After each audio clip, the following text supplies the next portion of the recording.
Una colección clásica de mapas de cordales es la edición de mapas del baracaldés Javier Maloisier. Contiene mapas sobre los más importantes macizos vascos, pero también montes de Burgos, Cantabria, Pirineos, Sistema Ibérico o picos de Europa. Tema 4 escalas. 1. Speak. Subclase igual a FS50, escala, sub. Subclase igual a FS50, elemental, sub, speak. Para explicar exactamente a alguien cómo es nuestra casa podríamos tomar el lápiz y el papel e intentar dibujarla. A nadie se le ocurriría seguramente dibujarla tal y como es, con todas sus medidas exactas, ya que ello requeriría de mucho tiempo y papel. En su lugar, lo que probablemente haremos es una representación más pequeña aunque intentando mantener las proporciones largo, ancho para cada habitación.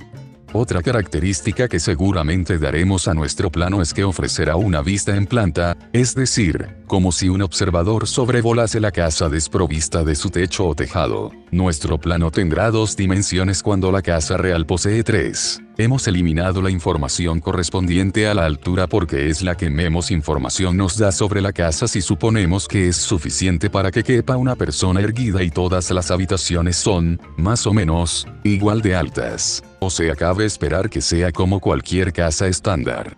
En un plano donde se representa un terreno, la información de la dimensión altitud es sumamente importante y posee más relevancia, por ser más variada, que la de una casa. El problema de representar en un plano la superficie tridimensional terrestre queda para el próximo capítulo. Ahora nos quedaremos con el problema previo, reducir el tamaño de la representación contra el modelo real.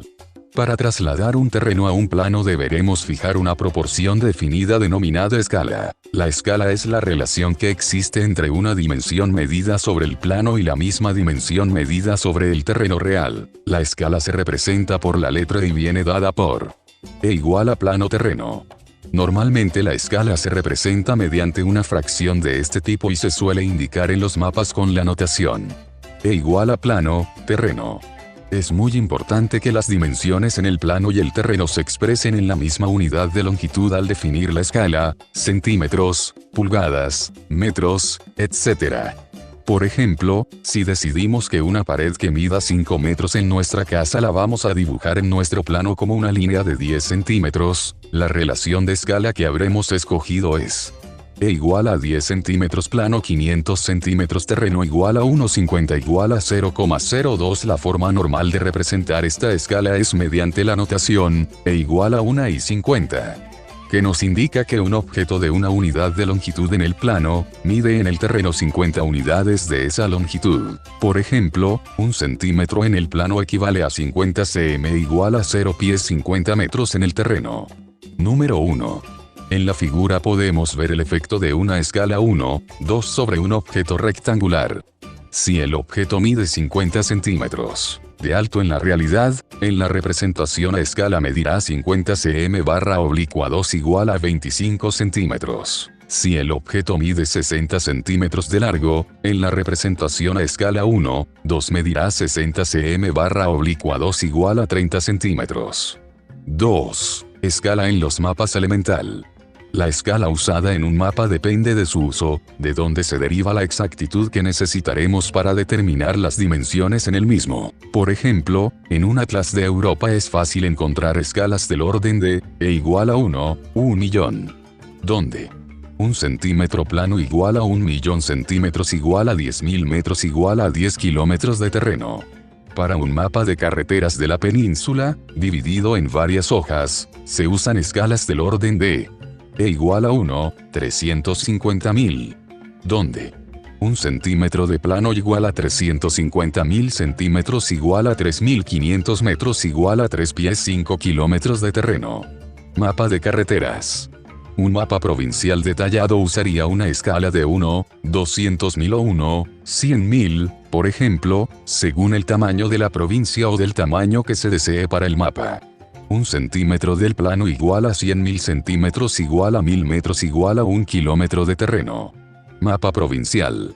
Los mapas topográficos del ejército más usados, serie L, poseen una escala E igual a 1,50, 000. 1 centímetro de plano igual a 500 metros de terreno. Todavía hay mapas más precisos con escalas como E igual a 1 y 25,0001 centímetro de plano igual a 250 metros de terreno.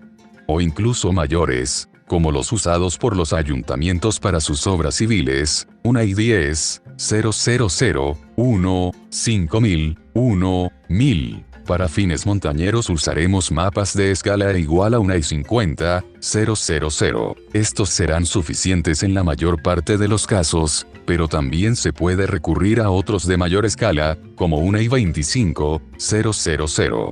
Mapa topográfico E igual a 1 y 50,000. 3. Escala gráfica elemental. Todo mapa debe indicar la escala a la que ha sido levantado. La escala suele aparecer indicada en forma de proporción numérica E igual a plano, terreno. Además, muchos mapas poseen una representación gráfica de dicha escala que recibe el nombre de escala gráfica.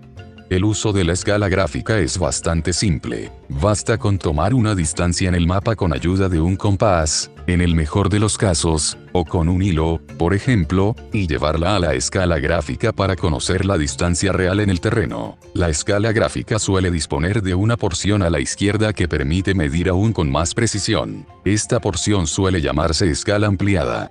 En la figura se observa la escala gráfica de un plano 1 y 50,000, 1 centímetro igual a 500 metros. Si un mapa no posee esta escala se puede construir manualmente con mucha facilidad con la ayuda de una regla. Para ello, y en el caso de la escala 1 y 50,000, marcaremos una línea horizontal cada 2 centímetros, lo que equivale a 1000 metros. 4. Cálculo de distancias en el plano y el terreno elemental. Existen dos problemas básicos que involucran escalas. El primero es el más común y es determinar a partir de una distancia del mapa, su valor sobre el terreno. El segundo, es el contrario, determinar la distancia sobre el plano que corresponde a una distancia dada sobre el terreno. Supondremos que la escala del plano viene dada por una relación del tipo, E igual a 1e. Caso primero, determinar una distancia en el terreno. Si medimos la distancia entre dos puntos del mapa y B grande en el plano y deseamos conocer el valor de esta distancia sobre el terreno, haremos el cálculo. E igual a 1 e igual a plano terreno. Luego, terreno igual a plano XE. Supongamos que para el ejemplo de la figura se ha medido sobre el plano, de escala 1 y 50,000, la distancia entre los puntos A y B grande con ayuda de una regla, resultando plano igual a AB grande igual a 9 pies 3 centímetros. La distancia AB grande sobre el terreno será terreno igual a 9 pies 3x 50.000 igual a 465.000 centímetros igual a 4.650 metros igual a 4 pies 65 kilómetros. Caso segundo, determinar una distancia en el plano. Si tenemos una distancia mediada en el terreno y queremos llevar dicha distancia sobre el plano, haremos el cálculo. E igual a 1 e igual a plano terreno. Luego, plano igual a terreno E. Por ejemplo, para representar una línea de alta tensión recta de 10 kilómetros de longitud en un plano de escala 1 y 50,000, se usará un trazo de longitud, plano igual a 1.000.000 centímetros 50.000 igual a 20 centímetros. 5. Escala y superficies elemental. A la hora de considerar la medida de áreas sobre el terreno y sobre el plano deberemos tener en cuenta que son las dos dimensiones, ancho y largo, de un objeto las que están sometidas a la reducción de escala. Suponga una hoja de papel. Si se duplican sus dos dimensiones, el tamaño final de la hoja de papel no equivale a 2, sino al de 4 folios iniciales. El objeto cuadrado de la figura mide 4 centímetros de lado, por lo que su área es 4x4 igual a 16 centímetros cuadrados. Al representar este objeto a escala 1, 2, reducimos su lado a la mitad, por lo que el área pasa a ser 2x2 igual a 4 centímetros cuadrados. Observamos que el efecto de una escala 1, 2 reduce las dimensiones del cuadrado en una relación 1, 2, mientras que su área queda reducida en una relación 1, 4. Tema 5. Curvas de nivel. 1. Sistema de curvas de nivel elemental. El concepto de escala nos ha permitido trabajar con representaciones considerablemente más pequeñas que el terreno que se intenta representar. Esto de por sí ya es un avance muy importante, pero la superficie terrestre no es plana sino que presenta un relieve complejo y accidentado. Para la representación de estos accidentes una opción sería la construcción de una maqueta a escala del terreno a estudiar. Obviamente si se opta por esta alternativa, la interpretación del terreno es sumamente simple, y se reduce a conocer la escala del modelo. Sin embargo, este sistema no resulta demasiado portátil y, seguramente, tampoco demasiado preciso. Otra alternativa es superponer un croquis aproximado o un dibujo del relieve sobre el mapa que indique las zonas montañosas y las llanuras. Este recurso era empleado en los primeros planos y si bien puede dar lugar a documentos ciertamente bonitos, carece de toda exactitud, y por tanto, de utilidad real. ¿Estamos interesados en algún sistema que permita representar el relieve terrestre sobre una superficie plana como es la del mapa? Pues bien, este sistema se denomina curvas de nivel. El sistema de representación de curvas de nivel consiste en cortar la superficie del terreno mediante un conjunto de planos paralelos entre sí, separados una cierta distancia unos de otros. Cada plano corta al terreno formando una figura plana, que recibe el nombre de curva de nivel o isoipsa. La proyección de todas estas curvas de nivel sobre un plano común, el mapa, da lugar a la representación buscada. En la figura se ve la construcción para representar mediante curvas de nivel una montaña. La montaña es cortada mediante planos paralelos separados una cierta distancia que se llama equidistancia entre curvas de nivel. Las intersecciones de los planos con la superficie de la montaña determinan un conjunto de secciones que son proyectadas sobre el plano inferior, que representa al mapa. El resultado final que observaremos sobre el mapa es algo como esto. Número 1. Al observar la figura nos puede quedar la duda sobre qué secciones están por encima de las otras. Es decir, ¿está realmente la sección roja por encima de la amarilla y de la verde? El problema anterior se resuelve fácilmente si para cada sección indicamos su altura con respecto a un plano de referencia, y como tal plano se toma el nivel del mar. De este modo la sección verde se ha obtenido cortado la montaña mediante un plano paralelo al nivel del mar y una altura, o nivel, de 100 metros con respecto a aquel. La sección amarilla se ha obtenido mediante intersección con un plano a 200 metros sobre el nivel del mar, SNM, y la sección roja con un plano a 300 metros SNM. Para cada curva de nivel indicaremos esa altitud y le denominaremos cota. La equidistancia entre curvas de nivel se puede deducir ahora con facilidad para el ejemplo dado, 100 metros. Número 1. En esta figura se ve cómo se efectúa la construcción de curvas de nivel de una depresión, que es el caso opuesto al monte. Puede observarse que el procedimiento a seguir es exactamente el mismo y que se obtiene la misma representación.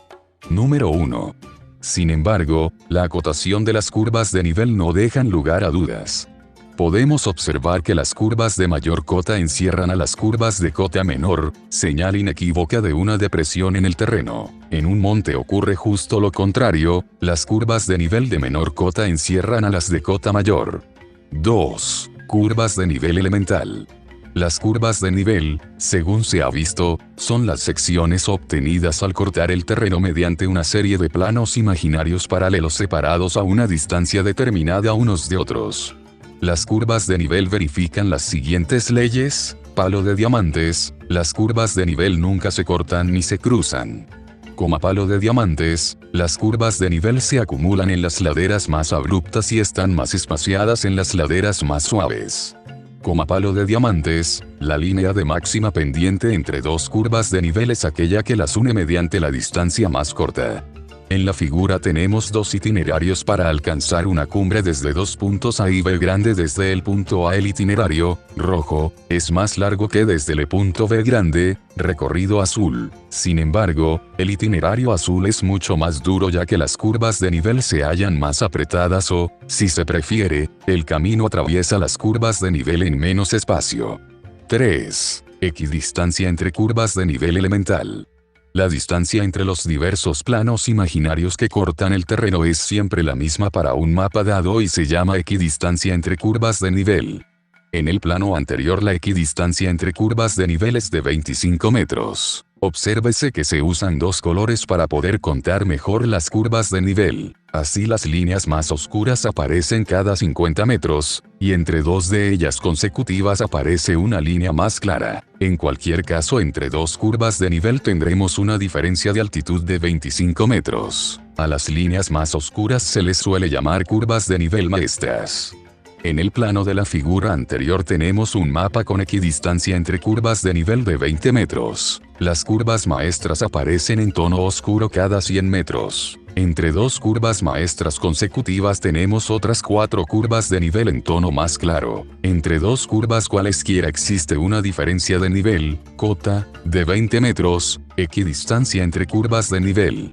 Las altitudes o cotas que expresan las curvas de nivel se expresan con respecto a un plano de referencia o nivel de referencia, el nivel del mar. Más concretamente, en España, el nivel de referencia para la determinación de altitudes se define como el nivel medio del mar en Alicante.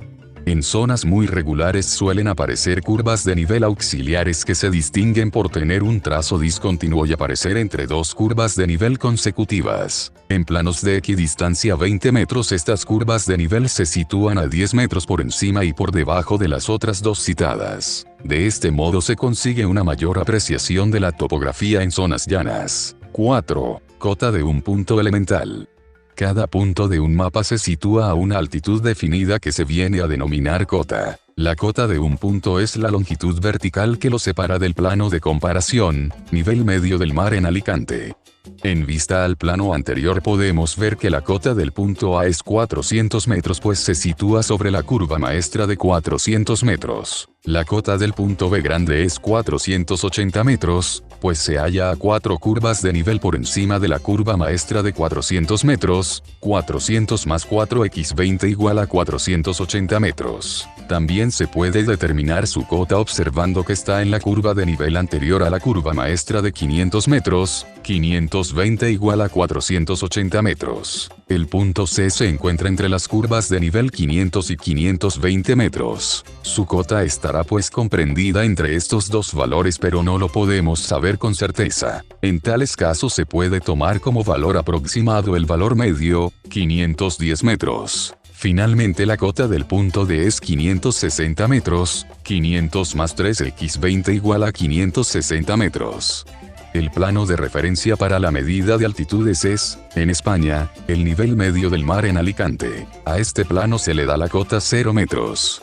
Señalar que las medidas de nivelación indican que el mar Cantábrico se halla más alto que el Mediterráneo, tal vez por la mayor evaporación a la que se ve sometido este último. No obstante, la diferencia de nivel entre Alicante y Santander, por ejemplo, se estima del orden de 30 a 50 centímetros. La referencia establecida para la medición de altitudes, cotas, constituye, en sí, otro ejemplo de datum, el datum vertical. Cada país tiene definido su propio datum vertical, su propia referencia. Si este tiene costa se elige algún lugar de la misma, como es en España, Alicante. Los países que no tienen costa transfieren el datum a algún lugar de otro país próximo. Este es el caso de Suiza, por ejemplo, que refiere las altitudes al nivel del mar en Marsella. La determinación del nivel medio del mar se realiza de forma continua en las estaciones mareográficas. Los mareógrafos son instrumentos que permiten determinar el nivel del mar en cualquier momento con respecto a tierra firme. El hecho de existir datums distintos para cada país origina ciertas diferencias en la medición de cotas. Uno de los casos más destacados por su magnitud es la diferencia de 2 pies 31 metros que hay entre las altitudes medidas en Bélgica y Holanda. En este caso la discrepancia es debida a que en Bélgica la referencia es el nivel medio más bajo en las mareas de primavera, mientras que en Holanda se toma el más alto. Número 1. Un monte cuya cumbre está en el punto A posee por cota la distancia vertical que separa al punto del plano de referencia. En este caso concreto la cota de A representará la altitud de la montaña. 5. Cálculo de la cota de un punto por interpolación elemental. En algunos casos puede que necesitamos determinar con más exactitud la cota de un punto comprendido entre dos curvas de nivel. Para ello emplearemos un método de interpolación. Observando la figura inferior, necesitamos determinar la cota del punto P. No cabe duda que estará comprendida entre 500 y 600 metros, ya que se halla entre las curvas de nivel con esas cotas. La equidistancia entre curvas de nivel es en este caso 100 metros, y le llamamos EC. Ahora mediremos sobre el plano las distancias AP y AB grande con ayuda de una regla, para finalmente aplicar la siguiente fórmula: cota de P igual a cota de A más EX AP AB grande. Por ejemplo, si AB grande igual a 24 milímetros, AP igual a 18 milímetros, cota de P igual a 500 más 100x 1824, igual a 500 más 75 igual a 575 metros 6. Curvas de depresión elemental. En ciertos accidentes como ollas de paredes muy verticales, simas, dolinas o torcas, depresiones embudiformes típicas de las regiones kársticas, cráteres, etc., el sistema de representación de curvas de nivel puede llevar a confusiones. Por ello, se establecen, en ocasiones, las denominadas curvas de depresión, que son curvas de nivel pero que incorporan pequeños trazos perpendiculares. Las curvas de depresión son útiles pues permiten detectar visualmente la presencia de hondonadas importantes o de paredes más o menos verticales. 7. Curvas de nivel auxiliares elemental. En las regiones muy planas encontramos las curvas de nivel sumamente distanciadas, por lo que apenas tendremos información relativa a la topografía del terreno. Supongamos, por ejemplo, un plano con una equidistancia entre curvas de nivel de 25 metros. Cualquier accidente que sea de menor altura sobre el terreno que 25 metros quedará sin representar, pero bastará un franja rocosa vertical de, por ejemplo, 4 metros, para que nos resulte infranqueable. Estas dos situaciones nos empujan a aumentar el número de curvas de nivel en ciertas zonas de los mapas, añadiendo curvas de nivel de menor equidistancia y que se dibujan entre dos curvas de nivel consecutivas. Reciben, estas curvas, el nombre de curvas de nivel auxiliares. Las curvas de nivel auxiliares se suelen representar mediante trazos discontinuos. En los mapas de equidistancia entre curvas de nivel de 20 metros, aparecen entre curvas de nivel consecutivas con una equidistancia de 10 metros. Por tanto, si entre las curvas de nivel de 340 y 360 metros de cota se nos muestra una curva discontinua, sabremos que es una curva de nivel auxiliar de 350 metros. 8. Tintas ipsométricas elemental. Un método muy común de representar el relieve en muchos mapas es mediante el método llamado tintas ipsométricas. Este método consiste en dar un color determinado a todos los puntos de un mapa que se sitúan entre dos cotas dadas. Por ejemplo, se puede dar un color verde claro a todos los puntos del mapa con cota comprendida entre 100 y 300 metros, verde más oscuro a los puntos con cotas entre 300 y 500 metros, amarillo a los puntos con cotas entre 500 y 700 metros, etc. Normalmente se usan las tintas ipsométricas como un complemento a las curvas de nivel. En la figura se observa un mapa que usa tintas ipsométricas como complemento a las curvas de nivel, equidistancia de 50 metros, para representar el relieve. En el cuadro anexo se representan los colores usados para cada intervalo de altitudes. 9. Sombreado elemental. Otro complemento que se usa para la representación del terreno es el sombreado. Consiste en crear unos efectos de sombra e iluminación similar al que originaría un sol artificial situado a cierta altitud sobre el relieve. El sombreado no es una herramienta cuantitativa de representación del relieve, aunque ayuda en gran medida a su comprensión como superficie tridimensional. Hay dos sistemas básicos de sombreado.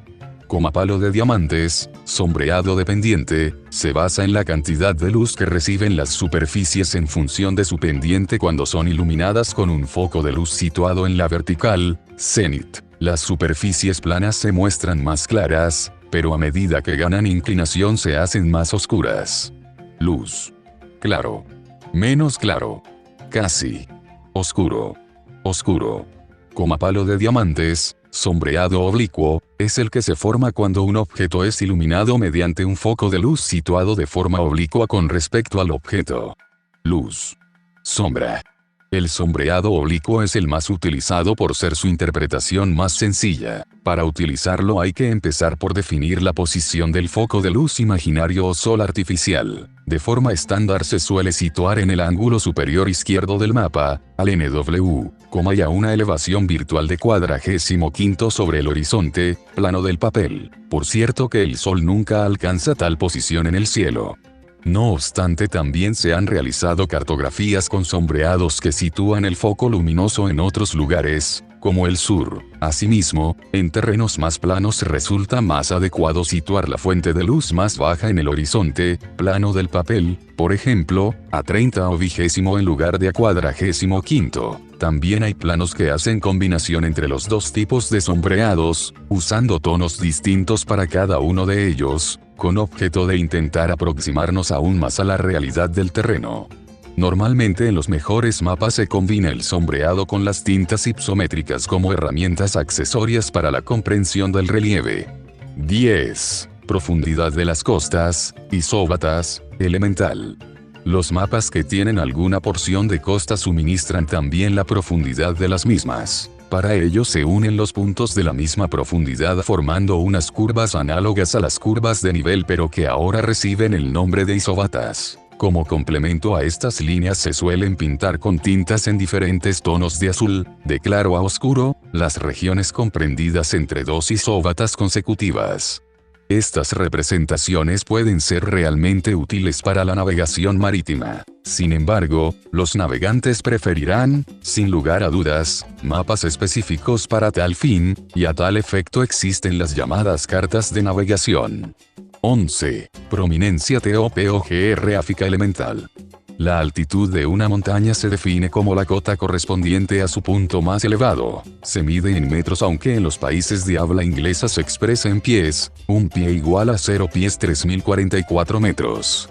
Aunque no lo parezca, la altitud de una montaña no resulta ser el dato más adecuado al intentar evaluar la importancia de una montaña. Conocido es que el Everest es la montaña más elevada de la Tierra con sus 8.850 metros de cota, y también es conocido que el Himalaya y el Karakorum reúnen a las cimas más elevadas de la Tierra. Pero, ¿son estas montañas las más importantes, las más representativas de la Tierra? ¿Pueden representar, en cambio, la orografía del continente asiático? La respuesta es negativa en ambos casos. El Everest es una montaña muy conocida por ser la más elevada, sin embargo hay cimas como el Lhotse, 8.511 metros, que ocupa el cuarto lugar entre las cumbres más elevadas de nuestro planeta, que no resultan tan sobradamente conocidas. En este caso el Lhotse es una cima muy próxima al Everest. Pero aún y todo existen montañas muy conocidas y que se sitúan en otros continentes: Aconcagua, 6.962 metros, Mont Blanc, 4.810 metros, Kilimanjaro, 5.895 metros. Refiriéndonos a regiones menos extensas ocurre el mismo problema. Por ejemplo, el macizo del Kangchenjunga en el Himalaya, la tercera cumbre más elevada del planeta, alinea 4 cumbres de más de 8.000 metros, Kangchenjunga, 8.586 metros, Kangchenjunga Oeste o Yolnguian, 8.505 metros, Kangchenjunga Iyo Sur, 8.494 metros, y Kangchenjunga Central, 8.482 metros. Sin embargo, estas 4 cimas se agrupan en torno a la más elevada formando un conjunto con poco desnivel entre unas y otras. Por ello, resultan más destacables otras montañas verdaderamente principales aunque de altitud inferior como el Makalu, 8.463 metros. Macizo del Kangchenjunga en el Himalaya. Por ello, las 3 cimas secundarias del Kangchenjunga por encima de los 8.000 metros no suelen figurar en el listado oficial de 8.000 principales. La distinción entre cumbres principales y secundarias se puede efectuar en términos de prominencia. Se llama prominencia de un pico X al desnivel mínimo que le separa de cualquier montaña que sea más alta que aquel. También se conoce este concepto con el nombre de factor primario de la montaña. Dicho de otro modo, la prominencia del monte X es la mínima altitud que es necesario perder para dirigirse desde su cumbre a la de cualquier montaña que sea mayor que ella. Si llamamos h a la altitud de una montaña y h a la cota del punto más elevado que une la montaña con otra que tenga mayor altitud que aquella, la prominencia P viene dada por P igual a h. El problema de calcular la prominencia de la montaña es más complejo de lo que podría parecer, pues la dificultad estriba en conocer el punto de mayor altitud entre la montaña y cualquiera que sea más alta. Existe una manera muy gráfica de comprender el concepto de prominencia. Sea el monte X cuya prominencia se desea conocer, y cuya altitud es h, lo que hacemos entonces es inundar, de forma imaginaria por supuesto, todo el planeta con agua hasta la cota X. En ese momento por encima del agua sobresaldrán como islas todas las montañas que son más altas que el monte X, o sea, que su altitud es mayor que h. A continuación empezamos a quitar agua, con lo que el nivel de las aguas descenderá progresivamente. En un momento dado observaremos que la montaña X queda unida mediante un trozo de tierra a otra montaña Z que resultará ser más elevada que X. El nivel del agua en ese momento es h, y la prominencia del monte X resultará ser P igual a HH. La altitud h es la máxima altitud o collado Y más bajo entre los picos X y Z. La diferencia de nivel entre la altitud del pico X y el collado Y da la prominencia. Obsérvese que la prominencia no depende del pico Z que se elija. Por ejemplo, para clarificar el concepto vamos a considerar una isla en la que existen 6 picos y vamos a ver sus prominencias. El monte D es el más elevado de la isla. Para subir a un monte mayor habría que descender al nivel del mar obligatoriamente. Por ello h igual a 0 y la prominencia es igual a la propia altitud de la montaña, P igual a h. Por ello, PD igual a 1067 metros. Para obtener la prominencia del pico E tomamos el collado que lo une al pico más elevado, D, cuya cota es h igual a 911 metros. Por ello, PD igual a 12911 igual a 91 metros. Para el pico A, V grande y F se procede de modo similar observando las cotas de los collados que nos separan de monte más elevado a. PA igual a 858.543 igual a 315 metros. PV grande igual a 917.639 igual a 278 metros. PF igual a 670.492 igual a 178 metros. Para el punto C la prominencia se mide con respecto al collado de cota h igual a 721 metros, pues se pasa por él al dirigirnos al monte más elevado V grande, 917 metros, PC igual a 778.721 igual a 57 metros. Los montes más prominentes son los que más destacan sobre el entorno que les rodea y los que se encuentran mejor diferenciados con independencia de su altitud. 858, 1067, 543, 917, 639, 911, 1002, 778.492, 670C. B grande. A. D. F 721 Mar. En la siguiente lista se muestra la prominencia o factor primario de algunas de las cumbres de la Tierra. Monte altitud, M, prominencia, M, comentario. Everest 850, la más alta del mundo. Aconcagua 692, 692 la más alta de Sur, América. McKinley o Denali 168, 144 la más alta de Norte, América. Kilimanjaro 895, 879 la más alta de África. Cristóbal Colón 500 Colombia, a solo 50 kilómetros del mar. Elbrus 642, 767 la más alta de Europa. Mont Blanc 810, 703 la más alta de los Alpes. Fuji 776 la más alta de Japón. Toubkal 165, 740 la más alta del norte de África. Teide 718, 718 la más alta de España. Ararat 165, 572, montaña bíblica, la más alta de Turquía. En el caso de las montañas más elevadas de cada continente, su prominencia y su altitud son iguales o aproximadamente iguales. Hay que observar cómo una montaña más elevada como es el Ararat, 5.165 metros, en Turquía resulta menos prominente que otra notablemente más baja como el Teide, 3.718 metros, que al ser el punto más alto de una isla, Islas Canarias, posee una altitud y prominencia idénticas. 12. Relevancia intermedio. Supongamos que estamos interesados en obtener las montañas más representativas de cierto territorio más o menos extenso y que denominaremos S, puede ser una sierra o macizo montañoso, una provincia, región, país, etc. Para ello vamos a desarrollar el concepto que denomino relevancia y que viene a clasificar en una escala de 0 a 100 las montañas más importantes de la región S considerada.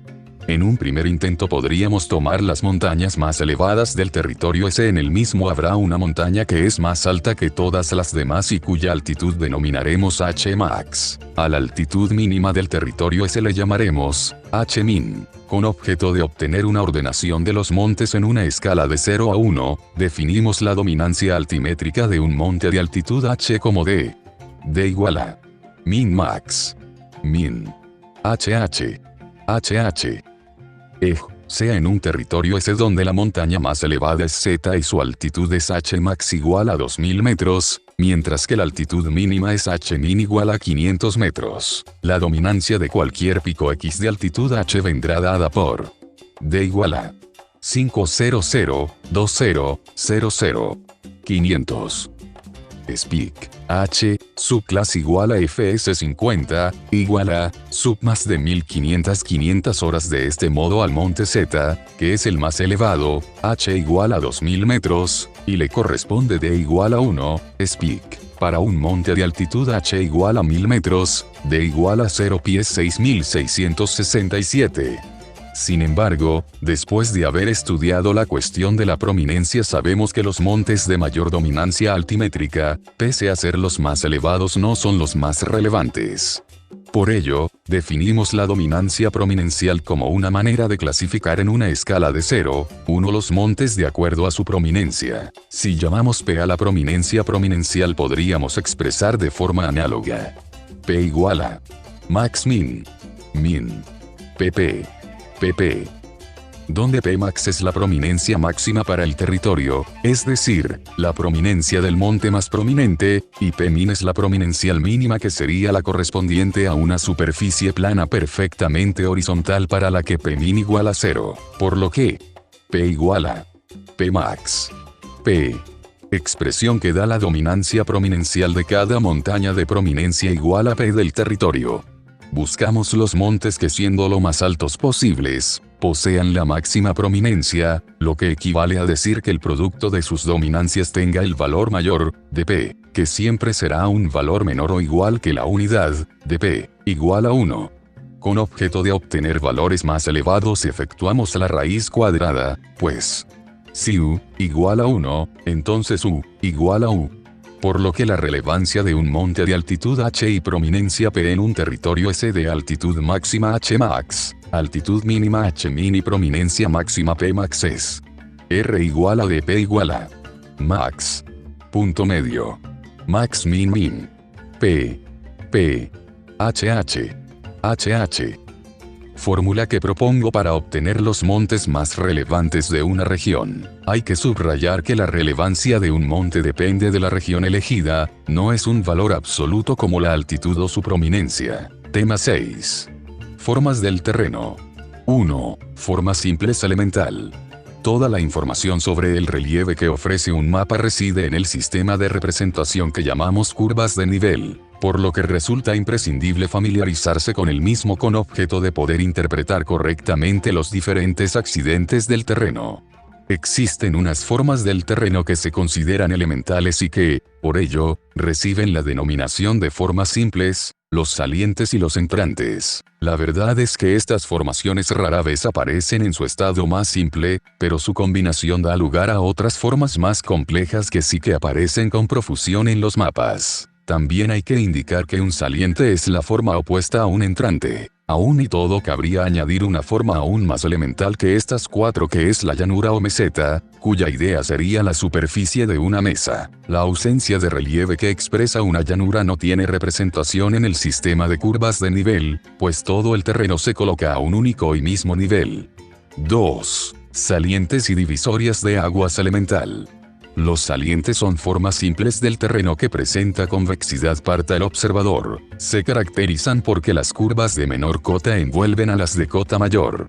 Todo saliente posee dos laderas o vertientes separadas por una línea imaginaria denominada divisoria de aguas o interfluvio. Esta línea es la de máxima pendiente, y separa el agua de lluvia que cae sobre el saliente guiándola por una vertiente o por la otra. El arroyo que desciende por una de las dos vertientes no puede pasar a la otra, no puede cruzar la divisoria de aguas. 3. Entrantes y vaguadas elemental. Son formas simples del terreno que presentan concavidad para el observador. Se caracterizan porque las curvas del nivel de mayor cota envuelven a las de cota menor. Como en el caso de un saliente, el entrante posee dos superficies o vertientes separadas por una línea imaginaria que se denomina vaguada o talweg. La vaguada queda determinada por una línea que corta a todas las líneas de nivel siguiendo la máxima pendiente. Este camino es aprovechado por el agua de lluvia que reciben las montañas, por lo que en la práctica suele estar ocupada por algún río o arroyo, ya sea de caudal intermitente o número 4. Formas compuestas elemental. La unión de dos o más formas simples origina una forma compuesta. Las formaciones de este tipo más importantes son los montes, que se originan al combinarse dos salientes, y las depresiones u hoyas, que se originan al unirse dos entrantes. Un monte es justamente la forma opuesta a una hoya. Para diferenciarlos deberemos observar la secuencia de las acotaciones de las curvas de nivel. 5. Montes y colinas elemental. Un monte es una prominencia en el terreno formada por combinación de dos salientes. Existen diversas denominaciones para este accidente dependiendo en muchos casos de su magnitud o en su apariencia, que puede ser más o menos afilada, aplanada, alargada, etc., monte o montaña, colina, cerro, cabezo, pico, punta, etc. Un monte se distingue porque las curvas de nivel de mayor cota quedan envueltas por las curvas de nivel de cota menor. Cuanto más apretadas aparecen las curvas de nivel sobre una vertiente, mayor será la inclinación de la misma, por lo que cabe deducir que se trata de un terreno más abrupto que en aquellas laderas donde las curvas de nivel se encuentran más distanciadas. En la figura demuestra un monte y se observa que está formado por la unión de dos salientes más o menos semiesféricos. Como resultado se originan cuatro líneas divisorias de aguas que diferencian cuatro vertientes.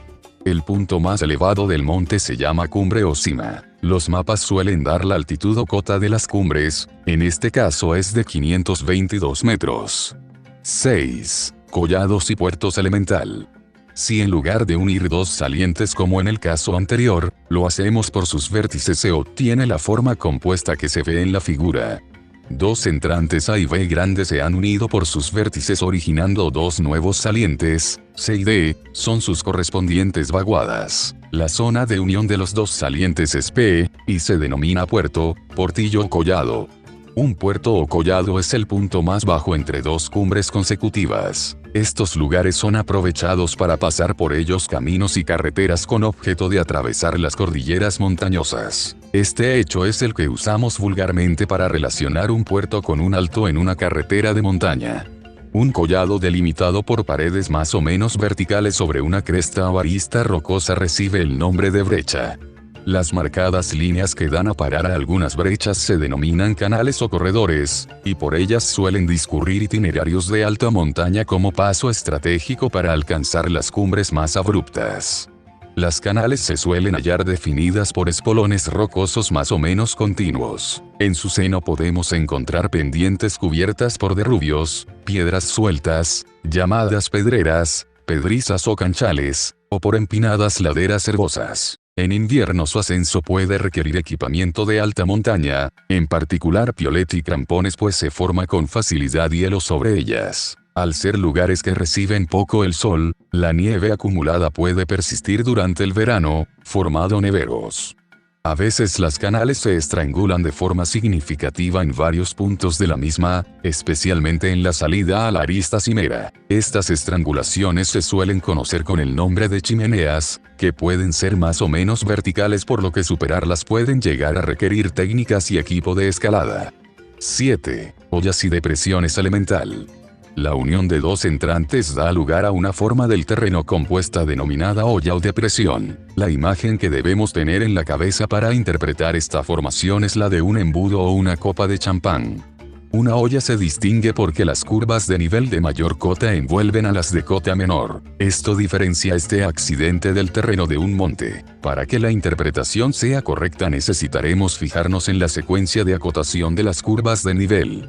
En la figura se observa la formación de una olla por unión de dos entrantes más o menos semiesféricos. El resultado final es una depresión con 4 vaguadas. Si una olla captura un curso de agua recibe el nombre de sumidero. El agua acaba por introducirse en el interior terrestre pasando a circular de forma subterránea. Número 1. Número 1.